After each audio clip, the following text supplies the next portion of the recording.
তো হোম সার্ভারটা চালু করি।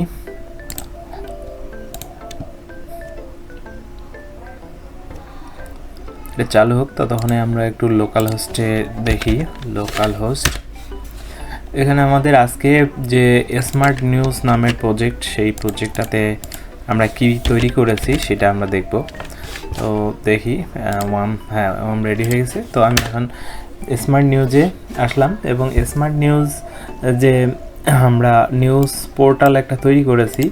এখানে ব্রেকিং নিউজ, এছাড়া হচ্ছে লেটেস্ট নিউজ এবং ক্যাটাগরি ওয়াইজ নিউজ, যেমন ন্যাশনাল, ইন্টারন্যাশনাল, এডুকেশন, পলিটিক্স, এভাবে যতগুলো ক্যাটাগরি থাকবে সেই ক্যাটাগরি ওয়াইজ পোস্ট এগুলো চলে আসবে এবং এটাতে গেলে সিঙ্গেল পোস্ট অর্থাৎ সিঙ্গেল নিউজগুলোকে শো করবে এভাবে। এবং এখানে ট্যাগ থেকে ট্যাগ ওয়াইজ দেখতে পারবো আমরা। এছাড়াও হচ্ছে আমরা যদি ক্যাটাগরিতে যাই, ক্যাটাগরি ওয়াইজ দেখতে পাবো। এছাড়াও আমরা এখান থেকে যেমন আজকের নিউজ, এই জন্য আজ শুধু লিখলাম, তাহলে এখানে অনুসন্ধানের ফল আজ থেকে, আজ লেখাটা যে পোস্টের মধ্যে আছে মানে সার্চ ফিল্টার, সেটা এখান থেকে কাজ করতেছে। অ্যাডভার্টাইজ, বিজ্ঞাপন অ্যাড করা, পেজ ফলো করা, এছাড়াও ক্যাটাগরি এখানে। এছাড়াও আমরা এগুলো তো কাস্টম করতে পারবো। আমি মেইনলি হচ্ছে আপনাদেরকে দেখাচ্ছি যে আমরা পিএইচপি দিয়ে এরকম একটা নিউজ পোর্টাল রেডি করেছি। আপনারা চাইলে এই নিউজ পোর্টালটা আপনারা নিজেরা সেট করে নিতে পারেন এবং নিত্যদিন এইভাবে নিউজ পাবলিশ করতে পারেন। আচ্ছা, এটা যারা ব্লগিং করে আর্নিং করতে চান বা নিউজ ওয়েবসাইট চালায়ে আর্নিং করতে চান, তাদের জন্য এটা খুবই কাজে আসবে। তো এটা আসলে কিভাবে আমরা ব্যাগইনটা ইউজ করব সেটা একটু আপনাদেরকে দেখে নিয়ে আসি। তো আমি এখানে অ্যাডমিনে যাই, অ্যাডমিন। তো অ্যাডমিনে আসলে প্রথমে আমাদেরকে লগ ইন করতে হবে। লগ ইন ছাড়া অ্যাডমিনে আমরা ঢুকতে পারবো না। তো আমি একটা ইউজার আইডি পাসওয়ার্ড করছি অ্যাডমিনের জন্য। তো এই যে অ্যাডমিন ড্যাশবোর্ডে আসলাম, এখানে বলতেছে টোটাল নিউজ কয়টি, ক্যাটাগরি কয়টা, স্টাফ কতজন এবং অ্যাড আছে কিনা, আমাদের অ্যাড ক্যাম্পেইন আছে কিনা। ক্যাটাগরিগুলো ম্যানেজ করবেন এখান থেকে। এখানে নতুন ক্যাটাগরি চাইলেই ক্রিয়েট করতে পারবেন, একটা নাম দিবেন, সেভ দিলে চলে আসবে। চাইলে এখান থেকে ক্যাটাগরি ডিলিট করতে পারবো। আমি স্পোর্টস নামে ক্যাটাগরিটা ডিলিট করছিলাম, আবার আমি স্পোর্টস নামে ক্যাটাগরি সেট করলাম। তারপরে হচ্ছে ট্যাগের আন্ডারে আমরা এখান থেকে ট্যাগ সেমভাবে ক্যাটাগরির মতোই এখানে আমরা সেভ করতে পারবো। পোস্ট ম্যানেজ, এখানে খুবই গুরুত্বপূর্ণ বিষয়। পোস্ট আমরা এখান থেকে ডিলিট করতে পারবো, আবার অ্যাড নিউ করে নতুন পোস্ট অ্যাড করতে পারবো, যেখানে টাইটেল এবং আমাদের কাস্টম স্ল্যাগ ইউজ করতে পারবো এবং ডেসক্রিপশন ইউজ করতে পারবো। এখানে এসইও মেটা কাস্টম টাইটেল এবং এসইও মেটা ডেসক্রিপশন ইউজ করতে পারবো আমরা, যেটা ডাইনামিকলি আমাদের পোস্টের মধ্যে চলে যাবে। এছাড়া হচ্ছে আমরা ক্যাটাগরি এখান থেকে চুজ করতে পারবো, এখান থেকে ফিচার ইমেজ দিতে পারবো এবং পোস্টটা ড্রাফট করতে চাইলে ড্রাফট এবং ইনস্ট্যান্ট পাবলিশ করতে চাইলে পাবলিশ এবং ট্যাগ সিলেক্ট করে আমরা পাবলিশ করতে পারবো। এছাড়াও আমি পোস্টের আন্ডারে আমাদের এক্সিস্টিং যে পোস্ট থাকবে সেইগুলোকে আমরা ক্লিক করার মাধ্যমে ওপেন করে এডিট করতে পারবো। এখানে পোস্টের শিরোনাম, এখানে কাস্টম ইউআরএল, এখানে বিস্তারিত খবর, এখানে আপনি চাইলে এসইও ট্যাগ টাইটেল দিয়েছেন, এখানে ট্যাগও দিতে পারেন। ধরেন আমি ট্যাগ প্রথমের এই এতটুকু ট্যাগ তো না, ডিসক্রিপশন হিসেবে দিয়ে দিলাম। তারপরে আমার যা আছে এদিকে ট্যাগ এবং ক্যাটাগরি দেখে সেভ করলাম। তো এখানে সংবাদটি সেভ আপডেট হয়ে গেল। তো এই হচ্ছে আমরা একটা পোস্ট আপডেট করতে পারবো। এখান থেকে প্রেজেন্টেশন আকারে আপনার কতগুলো পোস্ট আছে সব দেখতে পাবেন। এরপর হচ্ছে অ্যাডস। আপনার যদি গুগল অ্যাডসেন্স ইউজ করেন তাহলে এটা হেডারের জন্য ব্যানার। এখানে হেডারে আপনার যদি ইমেজ ইউজ করেন, জাস্ট এখানে ব্যানার ইমেজটাই আপলোড করে দিয়ে ব্যানার ইমেজের যে লিঙ্কে পাঠাইতে যাচ্ছেন সেই লিঙ্ক এখানে দিয়ে সেভ মারলেই আপনার এটা হেডার ইমেজ হয়ে যাবে। আর যদি আপনার অ্যাডসেন্সের কোড থাকে তাহলে এখানে এটা সিলেক্ট করে অ্যাডসেন্সের কোডটা পেস্ট করে দিবেন। এখান থেকে ভিজিবল হবে না ডিজেবল হবে এটা আপনারা সিলেক্ট করে দিয়ে পাবলিশ করে দিবেন। তাহলে এটা হেডারে, এটা হচ্ছে সাইড বারে এবং একটা হচ্ছে আর্টিকেলের ব্যানার বিলো, অর্থাৎ আর্টিকেলের যে ইমেজ থাকবে ইমেজের নিচে এটা একটা শো করবে। তো এই 3টা অ্যাডস 3 জায়গায় প্লেস করাইতে পারবেন। আপনারা যদি বলেন যে এই কোডে কাস্টমলি আরও কিছু ব্যানার বা বিজ্ঞাপন বা অ্যাড বসানোর দরকার, সেগুলো কিন্তু আমরা কাস্টমাইজ করব। এছাড়াও আমরা হচ্ছে যে ফ্রন্ট ইন, আমাদের ফ্রন্ট ইনটাতে আবারও যাই, লোকাল হোস্ট স্মার্ট নিউজ। এই যে আমি কিন্তু এখানে জাস্ট ফাংশনালিটিগুলো কাজ করতেছে কিভাবে সেটা কিন্তু করেছি। এখানে কিন্তু আমি কোনো ডিজাইন ইউজ করিনি। আপনারা চাইলে আমরা এখানে custom menu section, header section, normally একটা যে নিউজ পেপার ওয়েবসাইট যেরকম হয়, হেডার থাকে, ফুটার থাকে, সুন্দরভাবে সাজানো থাকে, কন্ট্যাক্ট ইনফরমেশনসগুলো থাকে, পেজগুলো থাকে, সোশ্যাল মিডিয়াগুলো থাকে। তো ওগুলো আমরা যার ডিজাইন অনুযায়ী আমরা তাকে সেইভাবে প্রোভাইড করব। এটা হচ্ছে ডিজাইনের পার্ট, কিন্তু আমরা আসলে ফাংশনালিটি এবং ডেভেলপমেন্ট সেক্টরটা আপনাদেরকে দেখাচ্ছি যে এটা কীভাবে কাজ করবে। এরপরে পেজ ম্যানেজে গেলে আপনাদের এখানে 3টা কাস্টম পেজ আছে, আর কন্ট্যাক্ট পেজ অটোমেটিকে আসার কথা। দেখি যোগাযোগে, হ্যাঁ কন্ট্যাক্ট পেজ অটোমেটিক আসবে। সেখানে আপনার যে ইমেল করবেন এই ইমেল কিন্তু ড্যাশবোর্ডে মেসেজের আন্ডারে শো করবে। তো আমি এখানে কন্টেন্টের ক্ষেত্রে অ্যাবাউটে আপনি এখান থেকে অ্যাবাউট আসের কন্টেন্ট দিবেন, প্রাইভেসি পলিসির কন্টেন্ট দিবেন এবং টার্মস অ্যান্ড কন্ডিশনের কন্টেন্ট দিবেন। তাহলে আপনার এখান থেকে দেখেন প্রাইভেসি পলিসিতে যে কন্টেন্ট সেটা এখানে ডিসপ্লে হচ্ছে। এবং আবার যদি অ্যাবাউট আসের পেজে আসেন তাহলে অ্যাবাউট আসের যেটুকু কন্টেন্ট আছে এটুকু ডিসপ্লে হচ্ছে। এইখান থেকে আপনি কন্টেন্ট লিখে দিবেন, সেটাই ডিসপ্লে হবে, সেভ করলেই সেভ হয়ে যাবে। তো এই গেল পেজ ম্যানেজমেন্ট। এরপরে ইউজার ম্যানেজমেন্ট। এখানে আপনার সুপার অ্যাডমিন একজন আছে, পারমিশন, বিভিন্ন পারমিশনে আপনি এখানে আরও যদি আপনি এখানে ইউজার রাখতে চান একাধিক, যেমন অথর, এডিটর এবং ফুল কন্ট্রোল দিয়ে অ্যাডমিন রাখতে পারেন, 3 টাইপের রাখতে পারেন এবং ডিসেবল করে দিতে পারেন। এখানে যদি আমি একটা নর্মালি একজন ইউজার করি, ইউজার ধরেন user 1 নাম দিলাম,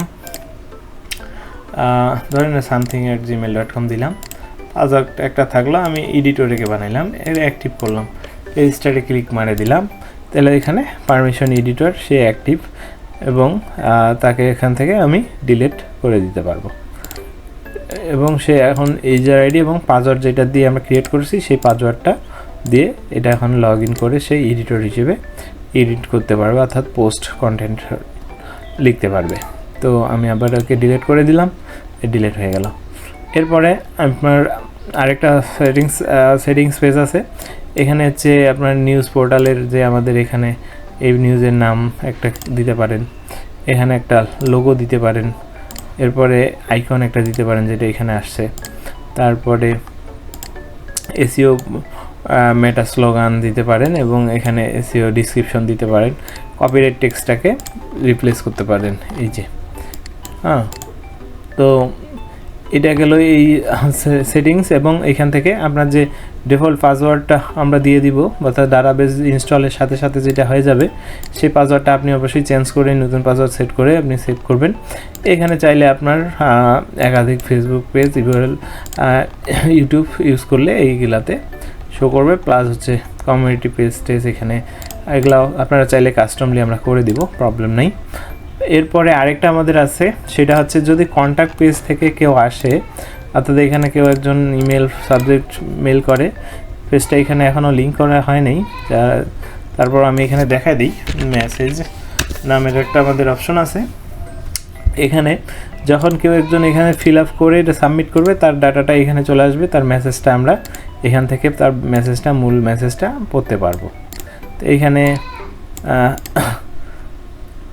আমরা তার ইমেল দেখতে পারবো, বিষয়টা দেখতে পারবো এবং মেসেজ দেখতে পারবো, এবং উত্তর দিনে ক্লিক করে তাকে আমরা এইখান থেকে তার মেইলে আমরা একটা রিপ্লাই পাঠাতে পারবো। এইখানে তাকে একটা কিছু লিখে দিলে এই ইমেলে তার মেল সেন্ড হয়ে যাবে। সেটা হচ্ছে পিএইচপি মেল ফাংশন ইউজ করে হবে। এটা আমাদের সার্ভারের, এখন আমরা লোকাল হোস্টে আছি যার কারণে এটা কাজ করবে না। যখন সার্ভারে আমরা দিয়ে দিব তখন এটা ঠিকই কাজ করবে এবং এখান থেকে একটা মেল এই কাস্টমারের কাছে, এই যে কন্ট্যাক্ট করছে তার কাছে চলে যাবে। তো এইভাবে এখান থেকেও মেলটার রিপ্লাই পাঠাইতে পারেন, অথবা এখানে ক্লিক করে এখান থেকেও পাঠাইতে পারেন, অথবা চাইলে তার মেলটাকে এটাকে ডিলিটও করে দিতে পারেন। তো এই হচ্ছে আপনার মেসেজ অপশন। এছাড়াও ট্যাগ ক্যাটাগরি এগুলো তো আপনাদেরকে দেখাই দিলাম। তো বুঝতে পারছেন যে একটা কত সুন্দর একদম সিম্পল একটা নিউজ পোর্টালের ড্যাশবোর্ড। এর বাইরে তো আর বেশি কিছু লাগে না, যেমন হচ্ছে ম্যানেজ পোস্টের আন্ডারে একটা পোস্টের কি করি, এই যে টাইটেল দিই, আবার হচ্ছে আমরা প্যারাগ্রাফগুলো লিখি, এবং কি আমরা প্যারাগ্রাফের মধ্যে লিঙ্ক করতে পারবো, বোল্ড করতে পারবো, ইটালিক করতে পারবো, হেডিংগুলো ইউজ করতে পারবো। তো বেসিক যেটুকু করা যায় সেগুলো আমরা এখান থেকে কন্ট্রোল করতে পারবো। অ্যাড নিউ করেও নতুন পোস্ট করতে পারবো, এবং এগুলো এসইও ফ্রেন্ডলি করা হয়ে গেছে, যেটা আপনার র্যাঙ্ক করতে সাহায্য করবে। একেবারে ক্লিন ড্যাশবোর্ড। আমরা এই ড্যাশবোর্ডেরও ডিজাইন লুকটা নিয়ে কাজ করব। তো এটা আপাতত আপনাদেরকে এই ফাংশনালিটিসগুলো দেখাই দিলাম। তো এই রকম যদি এই নিউজ পোর্টালটা আপনার প্রয়োজন হয়, তাহলে আপনি আমার কাছ থেকে এটা নিতে পারেন। আপনার ডোমেইন হোস্টিং নিউজ পোর্টাল এটা হচ্ছে সম্পূর্ণ পিএইচপি বেস। তো পিএইচপি বেসের হয় কি, এখানে দেখাই আপনাদেরকে। এই যে আমি হোমে আসলাম, এই যে একটা পোস্টে গেলাম, এখানে আমার ন্যানো সেকেন্ডে মনে হয় যে লোড হচ্ছে। দেখেন, এই যে দেখেন, কোনো সময় নিচ্ছে না। তো এই যে এখানে বেশি কোডের ঝামেলা নাই, যার কারণে খুব ফাস্ট লোড হয়, যে কারণে এগুলো র্যাঙ্ক করে। এবং এখানে রিডিং টাইম সব কিছু কিন্তু আপনারা পোস্টের আন্ডারে দেখতে পাচ্ছেন, যে কোনটা পোস্ট কতবার ভিউ হচ্ছে, এগুলো কিন্তু সব দেখতে পাবেন। তো যাই হোক, এরকম ছোটোখাটো আরেক কিছু ফ্যাসিলিটিস আছে। আর এই জন্যই আসলে পিএইচপি দিয়ে মানুষ নিউজ পোর্টালগুলো তৈরি করে নিচ্ছে। আসলে দেখা যাচ্ছে যে ওয়ার্ডপ্রেসের নিউজ পোর্টালগুলো অনেক ভারী হয়ে যায়, অনেকগুলো প্লাগইন ইউজ করতে হয়, যার কারণে হচ্ছে আমরা এইভাবে খুবই জনপ্রিয় হয়ে উঠেছে পিএইচপি নিউজ পোর্টাল।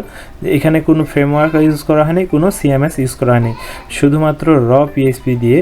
তো এই র পিএইচপি দিয়ে আপনার ডাটাবেসকেও সিকিউর করা হয়েছে, যার কারণে এখানে কেউ হচ্ছে হ্যাক বা কোনো ধরনের প্রবলেম করতে পারবে না, যার কারণে অনেক সিকিউর থাকবে, আপনার কন্টেন্ট সিকিউর থাকবে, আপনার হচ্ছে ওয়েবসাইট র্যাঙ্ক ভালো করবে।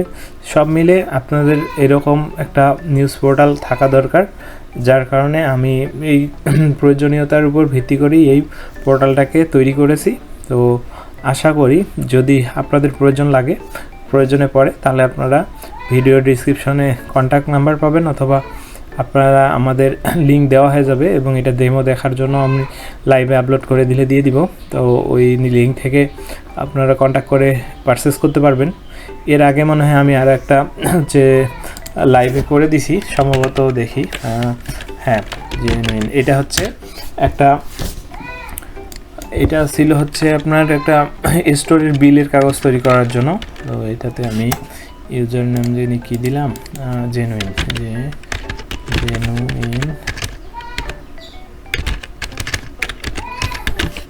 এবং পাসওয়ার্ড দিছি সম্ভবত। আচ্ছা, আমি এটার ভিতরে ঢুকে আপনাদেরকে দেখাই। হ্যাঁ, এখান থেকে আমরা বিল ভাউচার তৈরি করতে পারবো, নাম, মোবাইল নাম্বার, অ্যাড্রেস, এবং এখানে প্রোডাক্ট অ্যাড নিউ করে প্রোডাক্ট অ্যাড করলাম মনে করেন, করে এখান থেকে আমরা ভাউচার্সগুলোকে ডাউনলোড করতে পারবো বা প্রিন্ট করে দিতে পারবো। যেমন একটা পূর্বের ভাউচার, এটা আমি প্রিন্ট করতে চাইলে এভাবে আমরা প্রিন্ট করে দিতে পারবো। এটা আমার এক কাস্টমার, তিনি তার কম্পিউটার সেলস অ্যান্ড সার্ভিস দোকান আছে, তো তিনি চাইছে যে এরকম একটা বিল ভাউচার সে প্রোভাইড করবে কাস্টমারদেরকে, তার জন্য এটা করে দিয়েছি, এবং সেটা লাইভ সার্ভারে আছে। সে এখান থেকে সে নিজে লগ ইন করে সে এখান থেকে ভাউচারগুলো পাবলিশ করে। তো আপনাদেরও যদি এরকম কোনো ভাউচার দেওয়ার জন্য প্রয়োজন পড়ে, তাহলে আপনারা এইরকমই এই স্ক্রিপ্টটা আমার কাছ থেকে নিতে পারেন। আশা করি এরকম অনেক কিছু পিএইচপিতে যে কোনো কাস্টম কোনো অ্যাপ্লিকেশন প্রয়োজন হলে আপনারা অবশ্যই আমার সাথে কন্ট্যাক্ট করবেন। আপনাদের এরকম গুরুত্বপূর্ণ অ্যাপ্লিকেশনগুলো পিএইচপি দিয়ে তৈরি করে দেওয়া হবে, যে কোনো ধরনের ডেভেলপমেন্টের কাজ আপনাদেরকে করে দেওয়া হবে। তো ধন্যবাদ সবাইকে।